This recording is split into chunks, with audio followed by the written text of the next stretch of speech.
4年一夢闖美家，7球轟得全網誇，空當舉手球不傳，8強門口淚如麻。第44分鐘，哈蘭德從左路一路衝刺，衝進英格蘭的禁區，身前是一大片空地，身後沒有一個後衛，他把右手高高舉起來要球。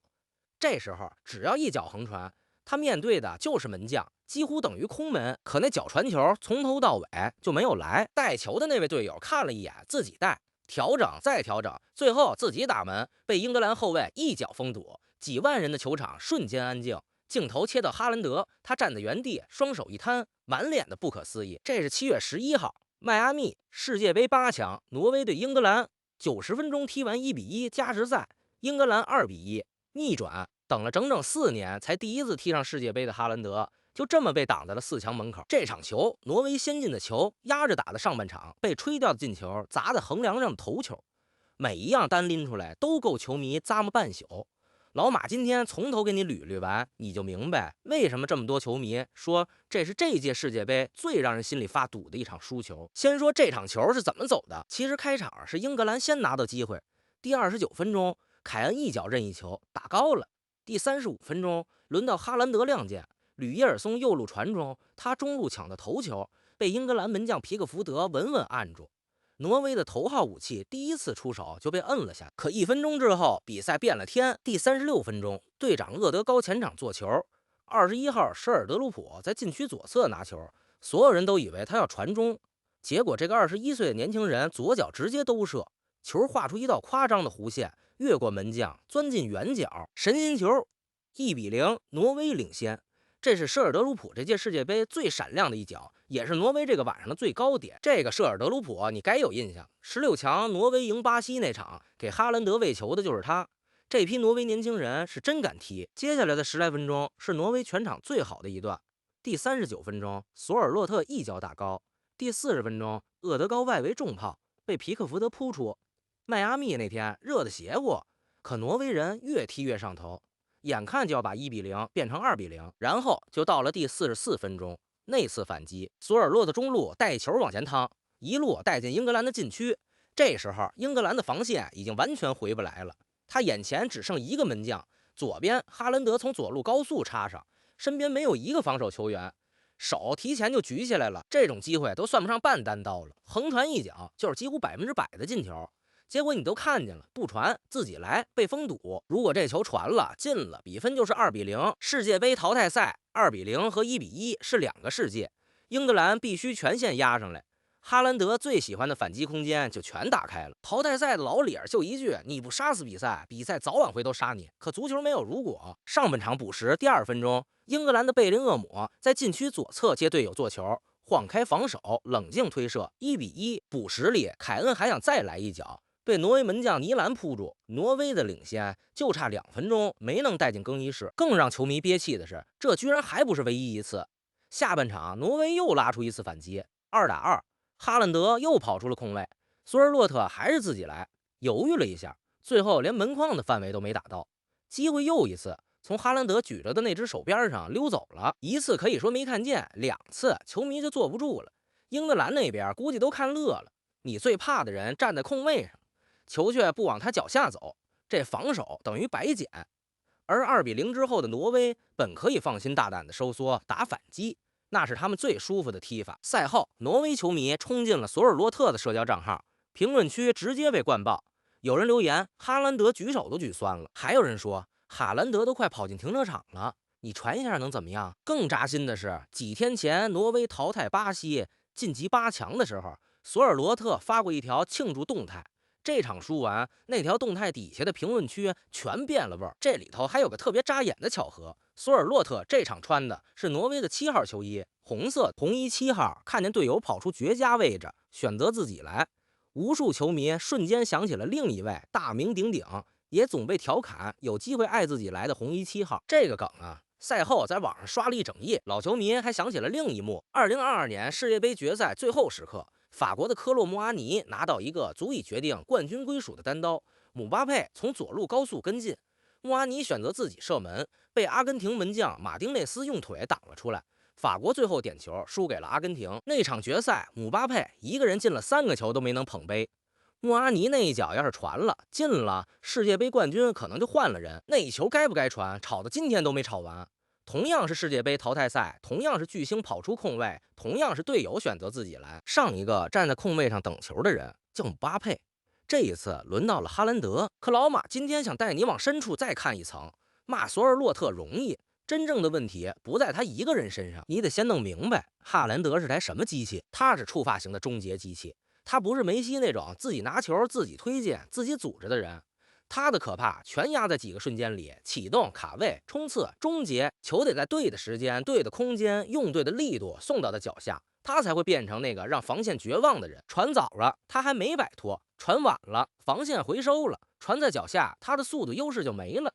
這腳球看着簡單，要求高的嚇人。在曼城有一整套體系專門幹這件事兒，隊友閉着眼都知道什麼時候給身後，什麼時候給腳下。可國家隊沒有這個條件，集訓時間短，默契攢不起來，對手還把全部注意力都堆在他一個人身上。結果就是挪威人人都知道要找哈蘭德，可誰也說不準怎麼才能穩定的找到他。所以第44分鐘那一下，與其說是一個人的自私，不如說是挪威整套進攻體系不成熟，被壓縮成了一張圖。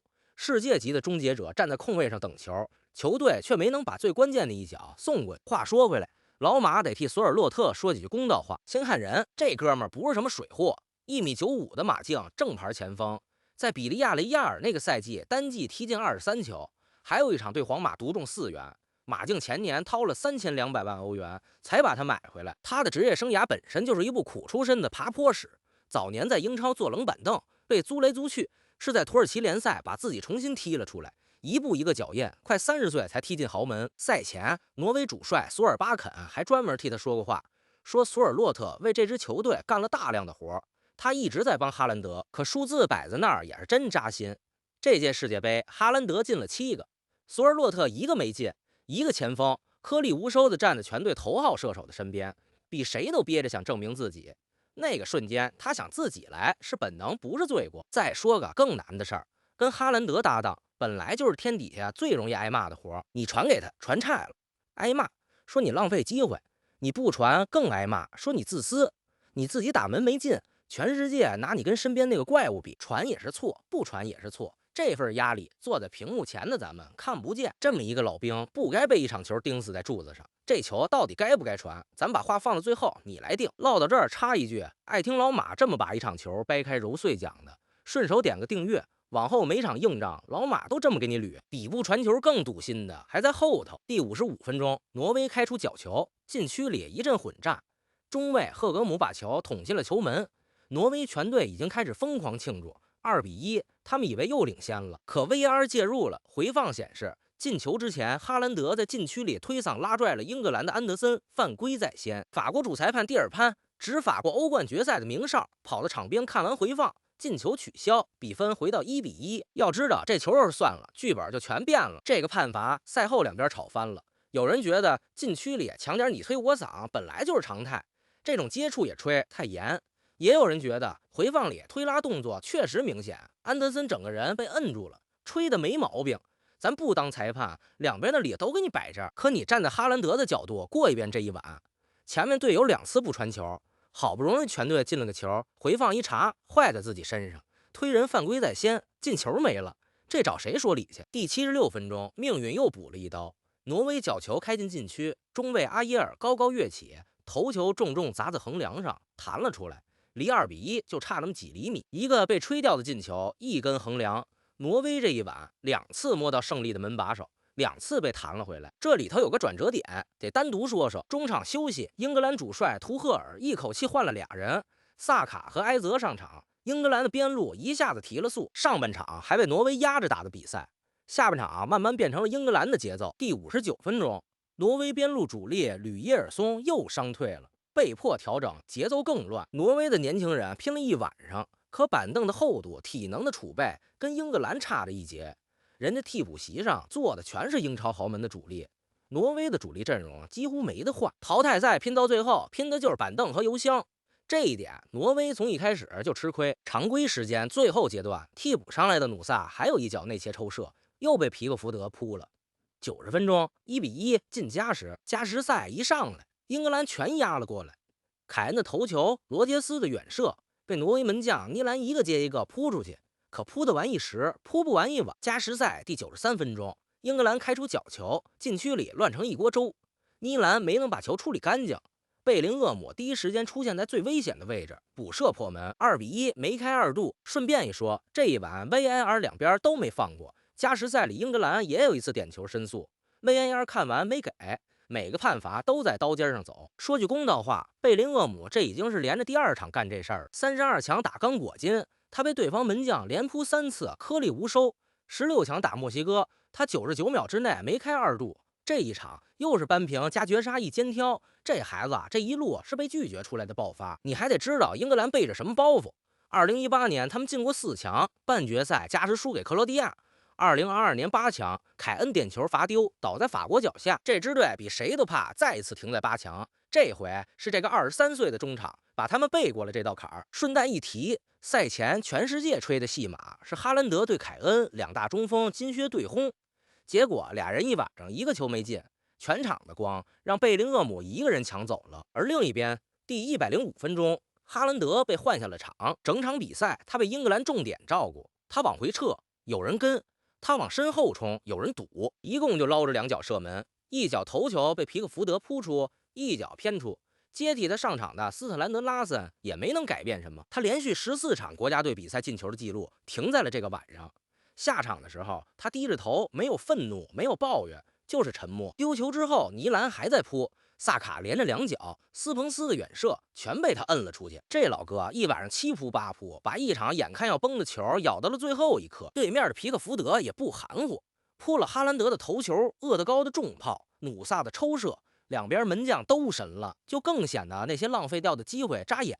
可門將再神，也架不住前面把機會一個一個還回去。全場數據擺出來，控球是英格蘭略多，5-3對4-7，可挪威射門13腳，只比英格蘭少1腳，角球7個，比英格蘭的4個還多。挪威沒被碾壓，就差了幾厘米，差了1腳傳球。還有一個細節，這屆世界杯挪威統共就輸了2場球。小組賽輸給法國，8強輸給英格蘭，2支隊最後都站在了4強裡。為什麼說這場輸球對哈蘭德格外殘忍？你得知道他等了多久。2022年卡塔爾世界杯，挪威預選賽沒出現。那年冬天，哈蘭德在曼城的隊友們一個個飛去了卡塔爾，德布勞內代表比利時，福登代表英格蘭，阿爾瓦雷斯最後還捧起了大力神杯。全世界都在過足球的年，只有他留在曼城的訓練基地看電視。那年12月決賽之夜，梅西捧起大力神杯，阿爾瓦雷斯胸前掛着金牌，那是他曼城更衣室裡離他最近的一個世界冠軍。那個賽季，他踢出了單賽季50多球的恐怖數據，